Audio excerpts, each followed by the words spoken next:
Within 3,000 meters, death moved like a whisper across the wind, and no enemy ever saw her face. They only felt the silence before the shot, the impossible precision, the sudden collapse of certainty.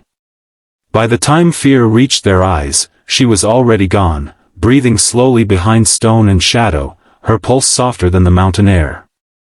Her call sign was Anphal, and in every after-action report, she was described the same way: unseen, unshaken, unstoppable. Before we go deeper into her story, take a moment to like, comment, share, and subscribe to the channel Bright Hearts if you believe in kindness, in second chances, and in the quiet strength that changes the world when no one is watching. Anphal had not been born into silence. She had grown up in a valley where mornings began with the scent of damp earth and wood smoke, where children raced along narrow dirt paths and the mountains stood like ancient guardians. Her real name had once been shouted across fields by a mother who laughed easily and a father who believed that courage meant protecting the small things. But war does not ask permission before it rewrites childhood. It arrived in thunder and ash, in the scream of metal through the sky, in the trembling of walls that had once felt eternal. In a single night, the valley that raised her became a memory carved in smoke. She was 16 when she first learned how silence could save a life. She had been hiding beneath the splintered remains of her home, her ears ringing, her hands shaking so violently she could barely press them over her mouth. She watched shadows move outside, boots crushing broken glass, voices sharp with command. She learned then that survival was not loud. It was patient. It was controlled breath and unmoving muscles. It was becoming smaller than fear. When the soldiers left and the fires dimmed, she crawled out of the rubble alone. The mountains were still there, but they no longer felt protective. They felt distant, indifferent.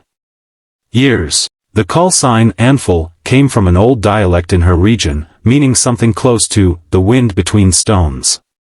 It was chosen by her commanding officer after watching her relocate across a jagged mountainside without being spotted by surveillance drones or thermal scans. Within 3,000 meters, no enemy ever saw her face. Not because she was invisible, but because she was disciplined beyond measure. She studied terrain like a living map. She read light the way others read books. She calculated curvature, temperature, barometric shifts, and the quiet rhythm of her own heartbeat. Yet even the most precise rifle cannot silence memory. Each mission layered weight upon her shoulders. She began to wake before dawn, her mind replaying every shot, every report, every confirmation. She told herself she was preventing greater harm, protecting villages like the one she had lost. But there were nights when the mountain winds sounded too much like distant explosions, when her hands trembled not from cold but from recollection. Her struggle was not with the enemy, it was with the invisible cost of becoming a shield. Her team admired her from a distance. They trusted her with their lives. When convoys moved through narrow passes threatened by hostile forces, they relaxed slightly knowing Anphal was positioned miles away, unseen, scanning every ridge. She saved them countless times. There was the ambush at Black Gorge, where a hidden launcher was seconds from firing into a transport vehicle. At 2,870 meters, with crosswinds slicing unpredictably, she adjusted for drift and elevation and took the shot that changed everything. The launcher fell silent. The convoy made it through. Families waited at home and did not receive folded flags.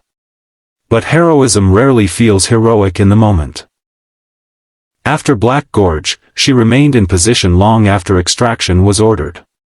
She kept her eye to the scope, scanning for threats that were no longer there.